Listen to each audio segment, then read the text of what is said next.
Сәлем досым, қалың қалай? Мен жоғалтып алдың ба? Жоқ, мен жоғалған жоқпын. Сіздерге қандай ертегі айтып берсем екен деп күндіз түні ойланып, бүгін бір керемет ертегі дайындап келдім. Ендеше тыңдауға дайынсың ба? Бастайық. Бұл ертегінің аты мейірімді түлкі деп аталады. Әдетте біз естіп жүрген, көріп жүрген ертегі болсын, мультфильм болсын, сол жердегі түлкілердің бәрі қу, айлакер, зұлым, я? Ал менің ертегімдегі түлкі сондай мейірімді, жаным сол түлкіні жақсы көреді. Ол қандай ертегі? Көп сөзді созбай бастайық. Бір ерік деген аңшы орманда өмір сүретін қояндардың, көжектердің анасын атып алыпты. Сөйтіп, екі көжек жетім қалыпты. Аң патшасы арыстан ормандағы бүкіл жануарларды жинап алып, жиналыс жасапты. Ей, жануарлар, мына екі көжек жетім қалды. Бұларды енді кім бағады? Қанекей, қайсың бар деп сұрайды. Осы кезде ортаға инелерін шошайтып кірпі шығады.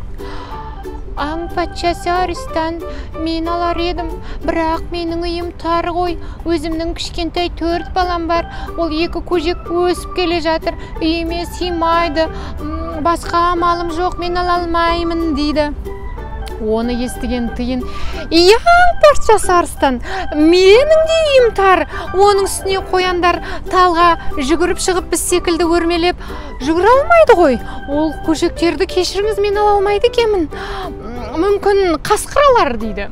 Бұны естіген қасқыр тісін шұқып отырып, әй, тиын, есің дұрыс па? Өзім аш-жалаңаш орманда қаңғырып жүрмін, үйімде жоқ, күйімде жоқ, ол екі көжекті мен қалай бағам, қатырасың? Қарным болса құрылдап шұрылдап ашып отыр. Жоқ, көжектерді мен алсам, ол екеуі бірден айтайын, екінші күн ақ аштан өледі, мен ала алмаймын, кешіріңдер. Мына ет жесең тіске кіреді, жемесең тіске кіреді. Бір апта бұрын жеген етім ғой, әлі тісімнен шығара алмай отырмын. Басқа бір аю алсын, аюдың үйі үлкен ғой дейді.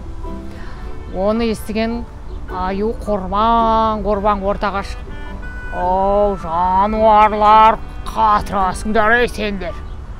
Аюдың үйі үлкен болғанымен, мен енді жыл 12 ай сендер секілді орманда жүрмеймін ғой. Қыс болса, көктем шыққанға дейін қалың ұйқыға кетем, бұл көжектерді кім қарайды ол кезде? Әрине 6 ай қысқа шыдамайды олар. Бірден аштан қатып өледі, мен ала алмаймын, үйім үлкен, пейілім тар емес, бірақ ренжімеңдер, дейді. Бұны естіген арыстан ашуға мініп, сонда бұл орманда бірде-бір мейірімді жануар қалмаған ба, деп ақырады. Бір кезде ортаға түлкі шығады. Достар, жануарлар, жиналысқа сәл кешігіп қалғаным болмаса, екі көжекті әрине мен бағуға дайынмын дейді. Бұны естіген тиын, кірпі бәрі шу етеді. Ой, абай, көжектерді түлкіге беруге болмайды. Бұл қу түлкі, залым түлкі, көжектерді Құдай сақтасын өзі жеп қойса қайтеміз. Жоқ, түлкіге біз сенбейміз. Түлкіге мүлде беруге болмайды дейді. Осы кезде аю қорбаңдап, қатырасыңдар, бағам, алам деп тұрған түлкіге бермегенде кімге бересіңдер ол көжекті? Алсын, бақсын, бәлкім түлкіміз расымен де қу емес, адал, жақсы шығар, көрейік та, дейді. Бұны естіген арыстан сәл ойланып, аю дұрыс айтады. Түлкіге бір мүмкіндік берейік. Қай заманнан бері қу түлкі, залым түлкі болып келеді. Мүмкін өзгерген болар. Қазір бәрі өзгеріп жатыр ғой, дейді. Сонымен екі көжек түлкінің үйінде тұратын болып, жануарлар ортақ шешімге келеді. Түлкі расымен де балалар мейірімді болып шықты. Көжектерді өзінің балаларындай бағып, қағып, оларды топ-томпақ сүп-сүйкімді қылып тамақтандырып, уақытында ұйықтатып, уақытында далаға шығарып ойнатып, алыста жүрген аңшыларды алыстан бірден сезіп, қояндардың баласын керемет қылып өсіріпті. Арада 2-3 ай өткен соң аң патшасы арыстан тағы жиналыс жасайды. Орман тұрғындары, ал қанекей жиналайық, екі көжектің мәселесін талқылайық, өсті ме, өнді ме, көзбен көрейік, құлақпен естейік дейді. Содан түлкі екі жағында екі көжекті қолына жетектеп, мәз-мейрам болып жиналысқа келеді. Сәлеметсіздер ме, достар, қалайсыздар? Менің ақ көжегім мен сыр көжегімді танымай алған жоқсыздар ма? Олар анасыз қалған жетім көжектер ғой, естеріңізде ме? Олар тым жақсы өсті. Сенбесеңіз өздерінен сұраңыздар. Мен барымды салып өсіріп жатырмын дейді. Екі көжектің әп-әдемі болып өскеніне қарап, аңдар таңбалады. Апырмай, рас екен ау. Көжектер кәдімгідей бой жетіп, ер жетіп қалыпты ғой. Біздің түлкі расымен мейірімді болып шыққан ба? Қалай өзгеріп кеткен мына түлкі? Расымен түлкі бақты ма? Деп бір-бірінің құлағына сыбырлап сенбей жатады. Бұны көрген аң патшасы арыстан: ал орман тұрғындары, көзімізбен көріп тұрмыз. Түлкінің жүрегі мейірімді болып шықты. Оның дәлелі мынау. Аналарынан жетім қалған қос көжекті бағыпты. Түрлері де жаман емес. Көжектердің өзінен сұрап білейік дейді.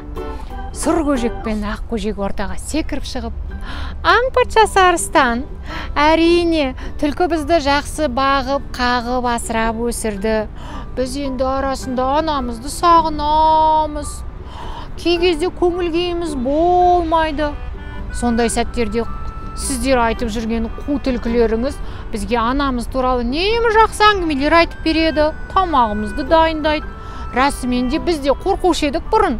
Түлкі түк те қу емес, айлакер емес, мейірімді, жақсы жан екен. Біз енді мәңгі бірге сол түлкінің үйінде тұратын болдық дейді. Бұны естіген жануарлар қуанып, барлығы: жасасын қу түлкі, ой, кешірің, жасасын мейірімді түлкі. Мейірімді түлкіні біз жақсы көреміз, құрмет тұтамыз, жарайсың. Қу түлкі емес, мейірімді түлкі деп шатасып болса да, түлкінің сондай жақсы қасиеттерін айтып, барлығы мәз-мейрам болып тарасқан екен.